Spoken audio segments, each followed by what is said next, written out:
मेरे भी भाई बहन हैं ये सब। ऐसे में मैं चाहूँगा कि जो भी दूरियां हैं और जिनकी भी वजह से है, जल्द से जल्द पूरा परिवार एक हो।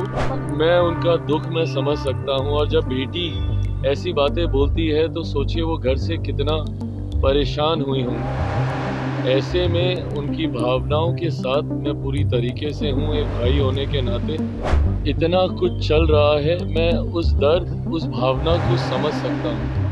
मैं बस इतनी प्रार्थना करूँगा कि जल्द से जल्द ये पारिवारिक कलह सुलझ जाए।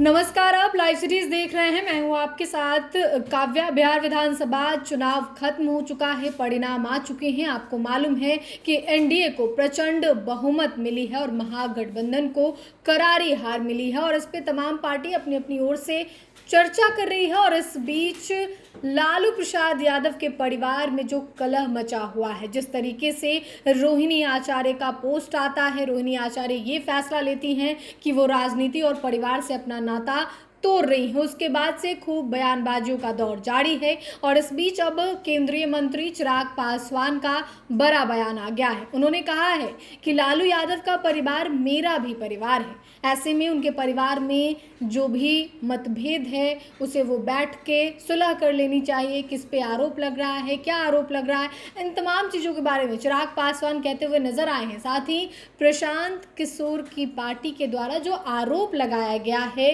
कि एनडीए बहुमत में आई है इस वजह से क्योंकि वोट खरीदा गया, इस पर भी उन्होंने जवाब दिया। आप सबसे पहले चिराग पासवान को सुने। देखिए, मैं कतई इसके ऊपर कोई टिप्पणी नहीं करूँगा, क्योंकि वो मेरा भी परिवार है। राजनीतिक मतभेद एक तरफ, पर मैंने हमेशा आदरणीय लालू जी को, उनके परिवार को अपना परिवार ही मैंने माना है। ऐसे में आज जब उनके परिवार में इतना कुछ चल रहा है, मैं उस दर्द, उस भावना को समझ सकता हूँ। वो समय दूर नहीं है जब मैं भी इन्हीं परिस्थितियों से गुजरा था। घर में, परिवार में जब तनाव होता है तो वो आपको कितना विचलित, कितना परेशान करता है, मैं इस बात को समझ सकता हूँ। और ख़ास तौर पर उम्र के इस दौर में जिसमें आदरणीय लालू जी हैं, स्वास्थ्य के इस पड़ाव में जिसमें वो हैं, ऐसे में पारिवारिक कलह स्वाभाविक है, उनको काफ़ी परेशान, विचलित करता होगा।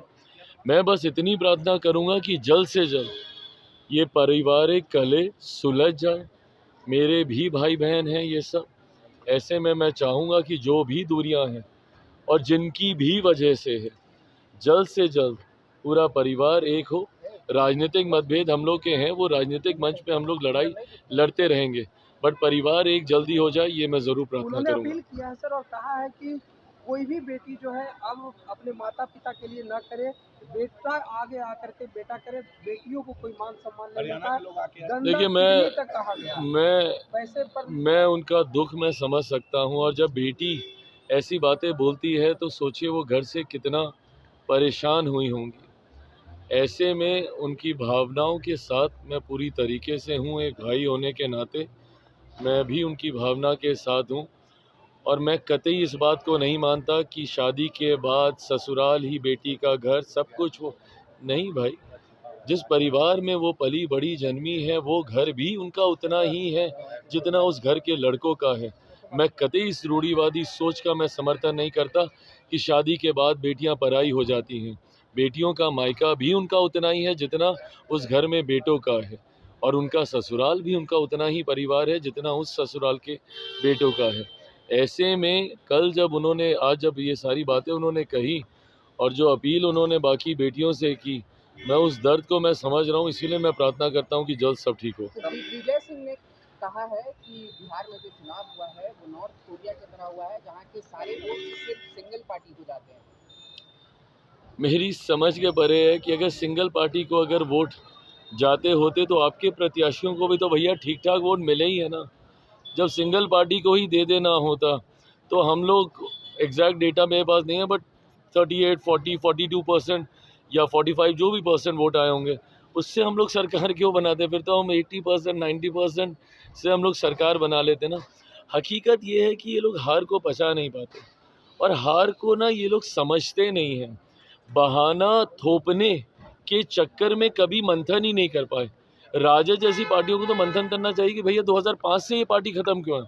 2005 में जब से मुख्यमंत्री आए, 2010 में भी यही परिणाम था, 2015 में भी यही परिणाम होता अगर नीतीश कुमार जी उनके साथ नहीं होते, और 2020 में भी यही परिणाम होता अगर यूनाइटेड एनडीए होता, चिराग पासवान अगर उस वक्त अकेले चुनाव नहीं लड़ रहा होता।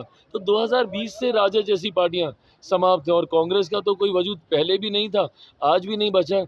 तो ये मंथन करने की बजाय ये जो ठीकरा फोड़ने का काम करते हैं ना, इसी सोच ने सर्वनाश किया इन लोगों का।